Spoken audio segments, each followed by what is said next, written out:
Wherever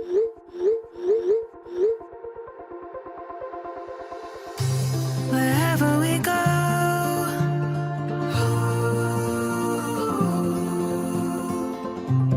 we'll always know.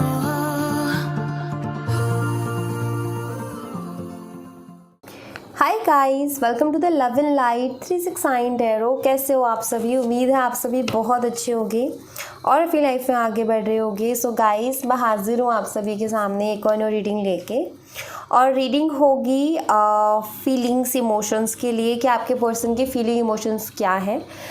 क्योंकि मैं यहाँ से इस डेक का यूज़ करने वाली हूँ, तो सबसे पहले मैं यहाँ से देखूँगी, फिर यहाँ से, फिर यहाँ से। सो यहाँ पर चैनल मैसेजेस होंगे, ठीक है। सो मैं हर जो भी मुझे मैसेज मिलेगा ना यहाँ से, मैं हर, चाहे वो सिचुएशन हो, चाहे वो फीलिंग हो, कुछ भी हो, वो मैं आपको यहाँ पर दूंगी, ठीक है। आप देखिएगा कि आपके साथ कितना कनेक्ट होता है। ओके, सो ये एक journal, timeless and collective reading है। आप इसे जब मर्जी देख सकते हो, आपको हेल्प करेगी। और अगर आप मुझसे पर्सनल रीडिंग लेना चाहते हो तो स्क्रीन पर व्हाट्सएप नंबर दिए गए हैं, आप उस पर कॉन्टैक्ट कर सकते हो for love reading, health reading, career reading, सभी तरीके की रीडिंग्स मैं करती हूँ। सो चलिए अभी हम रीडिंग को शुरू कर लेते हैं। सबसे पहले तो मैं इसी डेक का इस्तेमाल करने वाली हूँ, तो हम इसको साइड कर देते हैं और हम इसका इस्तेमाल करते हैं। तो यहाँ से देख लेते हैं क्या मैसेजेस हैं। 5 मैसेजेस मैं लूँगी इस डेक से। यूनिवर्स प्लीज़ मैसेज दीजिए, जो भी आप हमें मैसेज देना चाहते हैं, जिनके भी लिए एनर्जी आप देना चाहते हैं, प्लीज़ मैसेज दीजिए और गाइड कीजिए हमें।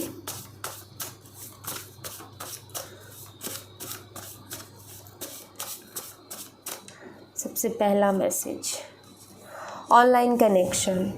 हो सकता है आपका आपके पर्सन के साथ ऑनलाइन कनेक्शन हो, ठीक है। कमिटमेंट फोबिया, और इस कनेक्शन में हो सकता है हमेशा कमिटमेंट को लेकर के इश्यूज़ रहते हैं।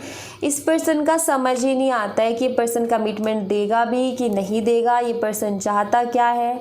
आई थिंक कुछ भी समझ में नहीं आता इस पर्सन के बिहेवियर से, ठीक है। तो कुछ ऐसा है, बहुत ज़्यादा डाउट्स भी होते होंगे क्योंकि ऑनलाइन कनेक्शन है, तो कभी कभी ट्रस्ट इश्यूज़ भी आपको हो जाते होंगे या उनको बहुत ज़्यादा होते होंगे, कुछ ऐसा।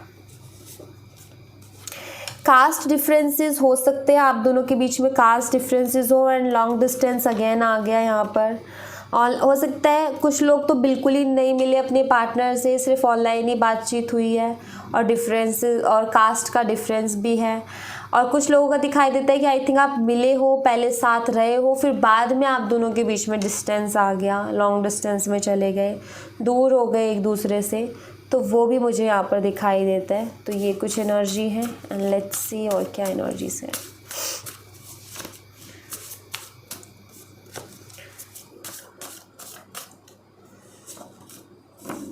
यहाँ पर है अबेंडेंस और यहाँ पर है फ्लर्टी नेचर। आई थिंक हो सकता है कि ये कनेक्शन आपको बहुत अबंडेंट लगता है, या जब ये कनेक्शन शुरू में आपको मिला था तो बहुत अबंडेंट लगता था, ठीक है। लेकिन जैसे जैसे धीरे धीरे आपने जाना तो आपने देखा कि आपके पर्सन का बहुत ज़्यादा फ्लर्टी नेचर है।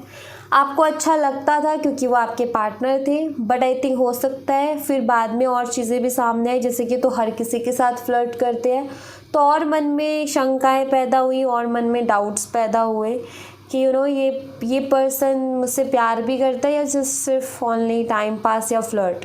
तो इस तरीके का भी ख्याल मन में आने लगा।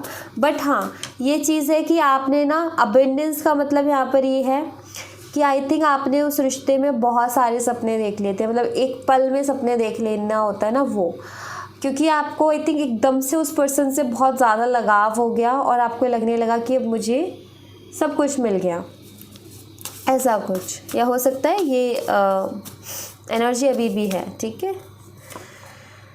हैप्पी फैमिली लाइफ, कहीं ना कहीं आपने उनके साथ फ्यूचर देखना शुरू कर दिया। आपने जो है उनके साथ शादी तक के सपने देख लिए। आपको ये पर्सन इतना पसंद आया, इतना इसके साथ बॉन्ड अच्छा बैठा कि आपके साथ आपको ये हुआ कि मुझे ऐसा ही लाइफ पार्टनर चाहिए, मुझे इसके साथ रहना है। लेकिन हमेशा उस पर्सन के बिहेवियर की वजह से आप डाउट में रहते हो कि पर्सन लॉयल है भी कि नहीं है, ऐसा कुछ। बट आई थिंक कि आप इस रिश्ते को लॉन्ग टर्म लेके जाना चाहते हो। बस आपको सपोर्ट नहीं मिल रहा आपके पार्टनर का, अदरवाइज़ आप इस रिश्ते को आगे बढ़ाना चाहते हो। इमेजिन, आई थिंक आप इमेजिनेशन में बहुत ज़्यादा रहते हो, बहुत अलग अलग इमेजिन करते रहते हो। बार बार आ रहा है फ्लर्टी नेचर का, तो कुछ तो गड़बड़ है इनके बिहेवियर में इसी वजह से। और आई थिंक बिहेवियर के कारण ही आप बहुत ज़्यादा डाउट में रहते हो, बहुत ज़्यादा परेशान रहते हो, बहुत ज़्यादा टेंशन में रहते हो, बहुत सारे सवाल मन में उठते हैं, बहुत कुछ दिमाग में चलता रहता है आपके। एंड आप अलग अलग चीज़ें इमेजिन, आई थिंक आप इनके साथ हैप्पी फैमिली लाइफ इमेजिन करते हो। आपको ऐसा लगता है कि अगर हम दोनों एक दूसरे के साथ लाइफ टाइम के लिए हो गए ना, तो अबेंडेंस ही अबेंडेंस है, ऐसा कुछ है। हो सकता है ये कास्ट डिफरेंस जो है इसका इशू आपके पर्सन के साइड से ज़्यादा हो, ठीक है, ऐसा भी हो सकता है। लेट्स सी, अभी यहाँ से मैं देखना चाहूँगी कि इनके मन में क्या कुछ चल रहा है आपको लेकर के, देख लेते हैं। सबसे पहला मैसेज है यहाँ पर, आई लव माई मदर। ये मदर इश्यूज हो सकते हैं गाइज, एंड ये कह रहे हैं कि आई लव माई मदर, मैं अपनी मदर से बहुत प्यार करता हूँ। And don't think about you, always tried but always fail. कोशिश करते हैं कि आपके बारे में ना सोचे, शायद इनको फ्यूचर नहीं दिखाई देता इस रिश्ते का, इसलिए आपसे दूर दूर भागते हैं या कटे कटे रहते हैं। तो यहाँ पर ये कहना चाहते हैं कि ये अपनी मदर से बहुत प्यार करते, उनको हर्ट नहीं कर सकते, उनको दुख नहीं दे सकते, उनके अगेंस्ट नहीं जा सकते। और दूसरा इनके साथ हो यूँ रहा है कि कोशिश करते हैं कि आपको भूल जाएं या आपको दिमाग से निकाल दें, लेकिन वो भी नहीं हो पा रहा है इनसे, वो भी मुश्किल हो रहा है इनके लिए। तो ये है सबसे पहला तो यहाँ पर मैसेज, ना इधर के ना उधर के। मदर को चूज़ करेंगे तो भी खुश नहीं है, आपको चूज़ करेंगे तो भी खुश नहीं है, क्योंकि मदर को चूज़ करते हैं तो कहीं ना कहीं आपको खो देंगे, और अगर आपको चूज़ करते तो कहीं ना कहीं मदर को हर्ट कर देंगे। तो इनके लिए तकलीफ़ ही तकलीफ़ है। तो ये मतलब इस ट्रैप में फंसे हुए हैं। आई एम स्टक, मैंने बोला ना ये फंसे हुए हैं, तो वही मैसेज आया कि आई एम स्टक। इस वजह से ये कहना चाहते कि मैं स्टक हूँ, मेरे हाथ में कुछ नहीं है, मैं क्या करूँ। I remember every moment spend with you, मुझे याद है हर एक पल जो मैंने तुम्हारे साथ बिताया, मुझे याद है हर एक वो बात जो मैंने तुमसे कही, लेकिन मैं स्टक हूँ, मैं क्या करूँ। मुझे सब कुछ याद है, कुछ नहीं भूला, लेकिन मैं इस वजह से स्टक हूँ। तो पर्सनल इश्यूज़ के कारण ये पर्सन ऐसे बिहेव करते हैं। अब आपके मन में ये सवाल उठ रहा होगा क्या इसको पहले ही नहीं पता था, रिलेशनशिप में आने से पहले? पता सबको होता है, लेकिन दिल कभी किसी की सुनता है? अगर दिल सुन लेना तो आधे से ज़्यादा 50% हार्ट ब्रेक बच जाए, बट दिल नहीं सुनता ना, इसीलिए इंसान फंसता है जाके, और फिर हार्ट ब्रेक हो ही जाता है। आ गया वही message again, I remember every moment spend with you, आपके साथ बिताया हुआ हर एक पल याद है इनको, कुछ नहीं भूले हैं, सब कुछ याद है। और सॉन्ग ये सुनते अगर तुम ना होते, ये वाला सॉन्ग आप भी सुनिएगा। आई थिंक सॉन्ग के साथ कुछ मेमोरी जुड़ी हुई है, या मैं ये कहूँ कि जो भी सॉन्ग सुनते हैं इनको रिलेटेबल लगता है, इनको आपकी याद दिलाता है, कुछ ऐसा मैसेज है। और देख लेते हैं और क्या मैसेज है। 2 मैसेज है, I love my kids, please don't misunderstand मी। हो सकता है कि हो सकता है आप किसी ऐसे पर्सन से डील कर रहे हो जो ऑलरेडी मैरिड है, उसकी फैमिली है, उसके बच्चे हैं, वो अपनी हस्बैंड या वाइफ के साथ हैप्पी नहीं है, बट मदर की वजह से, कि मदर को बहुत दुख पहुंचेगा वो रिश्ता टूटने से, और दूसरा ये अपने बच्चों से बहुत प्यार करते, इस वजह से स्टक है। आपके साथ जो भी पल बिताए वो याद है इनको, लेकिन इनकी मजबूरी दिखाई देती, इसलिए कह रहे डोंट मिसअंडरस्टैंड मी, मुझे गलत मत समझो। मतलब वो गलत करना नहीं चाहते, तो उनकी मजबूरियाँ उनसे करवा रही है, ऐसा वो कहना चाहते हैं, ठीक है। ये भी हो सकता है कि आप दोनों मैरिड कपल्स हो, आप सेपरेटेड हो, मदर रीज़न है उसके पीछे, लेकिन आपके पार्टनर भी कोई एक नहीं चूज़ कर सकते, दोनों ही इम्पोर्टेंट हो, साथ में बच्चे हैं, बच्चों से भी प्यार करते हैं, वो चाहते हैं कि आप उनको थोड़ा अंडरस्टैंड करो, थोड़ा मदर को जो है खुश रह लेने देते हैं, और मुझे थोड़ा अंडरस्टैंड करो, झुक जाना बुरी बात नहीं है, आई थिंक ऐसा है उनका कुछ। और वो ये कहना चाहते हैं कि मुझे गलत मत समझो, आई वॉन्ट टू मैडली, कह रहे हैं कि मैं तुम्हें बहुत चाहता हूँ, बहुत ज़्यादा, लेकिन मेरी सिचुएशन ये है, कहना क्या चाहते हैं, मैं चाहता हूँ तुम्हें, लेकिन मेरी सिचुएशन ये है कि मैं तुम्हारे लिए कुछ कर नहीं पा रहा हूँ। तो दिल में है आप, दिल में आपके लिए फीलिंग्स है, लेकिन कुछ करने के लिए जब भी ये सोचते हैं तो ये स्टक ही हो जाते हैं। इतना कुछ इनके आसपास इमोशनल एनर्जीज़ है, मोह माया आप कह सकते हो, या कुछ भी आप जो आपको ठीक लगे वर्ड। तो इस वजह से उसके ट्रैप में कहीं ना कहीं फंसे हुए हैं। तो ये है। अब मैं यहाँ से देखना चाहूँगी कि यहाँ से क्या एनर्जीज़ हैं। प्लीज़ यूनिवर्स बताएं क्या फीलिंग इमोशंस हैं इनके हमारे व्यूवर्स के लिए। लेट्स सी, प्लीज़ यूनिवर्स बताएं और क्या फीलिंग्स हैं और क्या कुछ इनके दिल में चल रहा है हमारे व्यूवर्स के लिए। प्लीज़ गाइड कीजिए। I want to prove my love to you through actions. I want to make love to you. Actually ये आपको प्यार देना भी चाहते हैं, आपसे प्यार लेना भी चाहते हैं, ये ढेर सारा प्यार करना चाहते हैं, ढेर सारा प्यार देना चाहते हैं आपको। मुझे ऐसा दिखाई देता है जैसे कि आपको ये प्रूफ करना चाहते हैं कि इनका प्यार सच्चा है, ये आपके लिए झूठे नहीं हैं, ये कुछ कर नहीं पा रहे हैं, वो इनकी मजबूरी है, लेकिन जैसे कि ये ना इस चीज़ को बताना चाहते हैं, कुछ भी करके ना ये चीज़ ये शो करना चाहते हैं कि ये प्यार आपसे बहुत करते हैं। लेकिन इनके कुछ पर्सनल चीज़ें, जैसे कि ऐसा है कि ये बोल दे पर्सनल चीज़ें हैं, तो कुछ लोग ये कहते हैं ना कि प्यार जब हो ना किसी से तो फिर कुछ नहीं दिखता है। लेकिन जैसे कि इनका ऐसा है कि कहना तो ये चाहते हैं कि मैं तुमसे बहुत प्यार करता हूँ, शायद इतना कि मैं कभी भूल नहीं पाऊँगा, ज़िंदगी भर नहीं भूल पाऊँगा। लेकिन साथ ही साथ ये अपनी प्रॉब्लम्स को भी बड़ा बता रहे हैं। लाइक उनका ऐसा है कि मेरी प्रॉब्लम से बड़ी, और ऐसी एनर्जी हो जाती है। ठीक है, ऐसे इंसान स्टक हो जाता है, क्योंकि सबसे पहले ना इंसान अपने मम्मी पापा के लिए इमोशनल होता है। राइट, क्योंकि मम्मी पापा की उम्मीदें भी बहुत ज़्यादा होती है बच्चों से, तो कहीं ना कहीं वो एक इमोशनल वो जो एनर्जी है ना कि वो छोटे से बचपन से लेकर इतने बड़े तक हम हो गए, और वो एक जुड़ा हुआ इंसान है, कनेक्टेड इंसान। एक चीज़ मैं आपको क्लियर बोल देती हूँ कि अगर कोई पर्सन जिसने इतने साल अपने माँ बाप के साथ बिताया है और वो माँ बाप के जो है बिल्कुल उनके बारे में नहीं सोच रहा, बस प्यार ही प्यार में अंधा हो गया, वो पर्सन भी कभी किसी का नहीं हो सकता। क्योंकि सिंपल सी चीज़ है, जो माँ बाप का नहीं हो सकता वो किसी का नहीं हो सकता। क्योंकि जो इतने साल तक 25-30 साल जिन लोगों के साथ रहा, अगर उनके साथ इतनी अटैचमेंट नहीं हुई कि उसके लिए और चीज़ें छोड़ दे, तो मेरे ख्याल से फिर उसको किससे होगी। और आप तो भी महीने भर, साल भर, 2 साल से मिले होंगे उनको, तो कहीं ना कहीं आप समझने की कोशिश करो कॉन्सेप्ट को भी। हाँ, मदर फादर अगेंस्ट जाते हैं, उनको मनाओ, अलग चीज़ है, उनसे बात करो, वो अलग चीज़ है, करनी चाहिए, मनाना चाहिए। लेकिन जैसे कि अगेंस्ट जाना, और जैसे कि आपके पर्सन यहाँ पर कर रहे हैं ना कि हर्ट हो जाएगा, मैं कुछ नहीं बोल सकता, मैं कुछ नहीं, ये भी गलत है। आपको मनाना चाहिए उनको, मैं ये कहूँगी। तो ठीक है, एक कोशिश, मैं ये भी नहीं कहती कि बहुत प्रेशर डालो, क्योंकि देखो कोई भी ज़िद में किया गया काम मेरे हिसाब से तो अच्छा होता नहीं है। बाकी सबके अपने अपने एक्सपीरियंसेस हैं, लेकिन सिंपल सी चीज़ ये है कि एटलीस्ट कोशिश एक बार कर लेनी चाहिए, क्या पता हो जाए।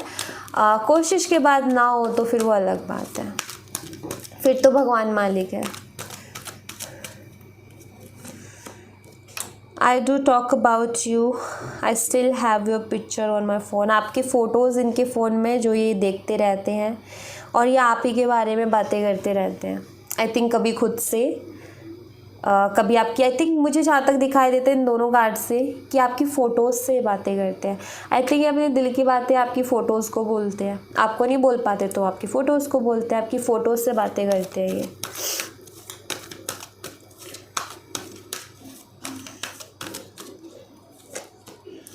I'm scared to reach out you. You deserve better than anything I can offer. इनको ऐसा लगता है कि ये आपको जो देंगे ना उससे बेहतर आप डिज़र्व करते हो। ये उतना अच्छा नहीं दे पाएंगे जितना बेटर आप डिज़र्व करते हो। सो डरते हैं कहीं ना कहीं रीच आउट करने से, इनको डर लगता है ये आपको हर्ट नहीं करना चाहते, इससे मुझे ये पता चलता है। मतलब ना किसी भी तरीके से आप कोई हर्ट नहीं करना चाहती, क्योंकि इनको पता है ऑलरेडी इन्होंने आपको हर्ट किया है, तो और ये नहीं करना चाहते हैं, ये मुझे दिखाई देता है।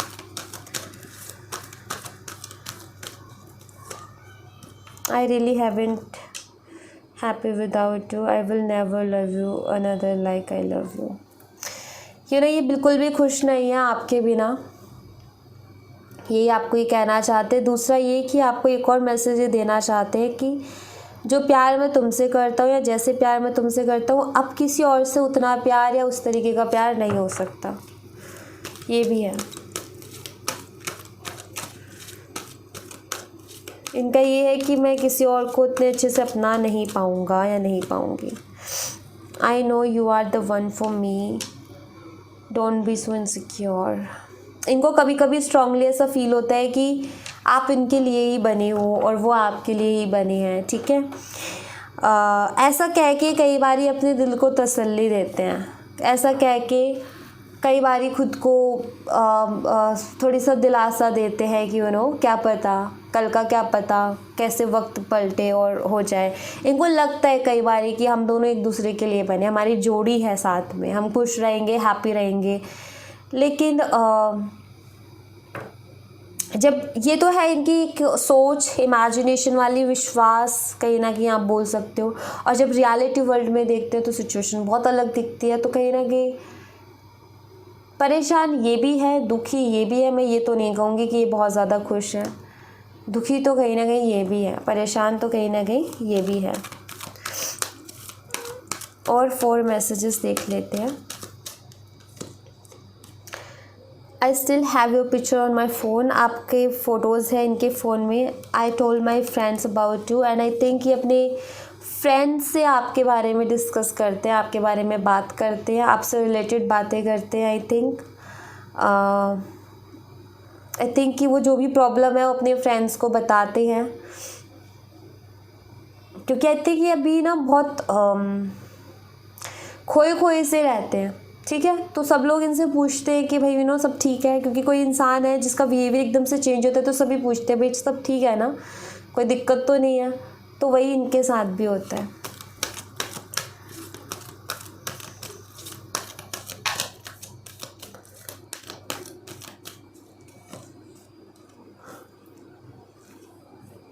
मुझे ऐसा लगता है कि ये अपने दिल को बहुत समझाते हैं, इनका दिल, मैं ये कहूँगी क्रेव करते हैं आपके लिए, तड़पते हैं। लिटरली मैं इस वर्ड का यूज़ करूँगी क्योंकि मैं बहुत रेयरली इस वर्ड का यूज़ करती हूँ रीडिंग में, बट इस एनर्जी को देख के मैं डेफिनेटली इस वर्ड का यूज़ करूँगी कि आपके पर्सन कहीं ना कहीं आपके लिए तड़पते हैं, ठीक है। लेकिन वो अपने दिल को समझाते हैं कैसे ना तैसे, यू नो।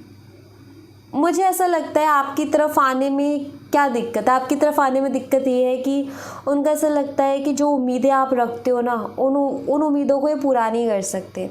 और अगर ये आपकी लाइफ में आते हैं तो आपकी उम्मीदें और बनती हैं, और अगर ये आपके साथ रहते हैं रिलेशनशिप में तो इमोशनल अटैचमेंट और ज़्यादा बढ़ेगी। और इनका सोचना ये कि अभी इतनी तकलीफ़ हो रही है और अगर ज़्यादा बढ़ गई चीज़ें तो फिर कितनी तकलीफ़ होगी। तो इस तरीके की सोच में चले जाते हैं।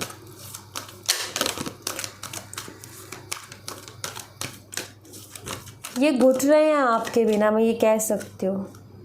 आई want to take trip with you, I will never love you another like I love you. मुझे ऐसा लगता है कि आपके साथ ना किसी ट्रिप पर जाना चाहते हैं, आपके साथ टाइम स्पेंड करना चाहते हैं। आपके साथ ये ट्रिप, जैसे मैं हमेशा बोलती हूँ कार्ड आता है, तो ये ट्रिप कुछ ऐसी है, सिर्फ ऐसा नहीं 1-2 घंटे का या 1 दिन का। ये ट्रिप है हफ्ते भर, 15 दिन, महीने, 2 महीने, किसी ट्रिप पर बाहर घूमने निकले हैं, ऐसा कुछ ये ट्रिप आपके साथ करना चाहते हैं जहाँ ये सिर्फ आप और ये हो, और ये एक अच्छा सा टाइम आपके साथ स्पेंड करें। आई थिंक इनको आपके साथ रहना है, इनको आपके साथ लाइफ जीनी है। इनको ऐसा लगता है कि अगर आप रहोगे ना लाइफ में तो ये लाइफ को जी पाएंगे, अदरवाइज़ इतना ये नहीं एंजॉय कर पाएंगे, इनको ऐसा लगता है। अब यहाँ पर आप देख सकते हो कि फीलिंग्स हैं, ये बात नहीं कर रहे, उसके पीछे ये कैसे खुद को रोकते हैं, क्या करते हैं, वो अलग बात है। लेकिन यहाँ पर हाँ ये फीलिंग्स हैं। I can't move on from you, ये आपसे मूव ऑन हो ही नहीं सकते हैं।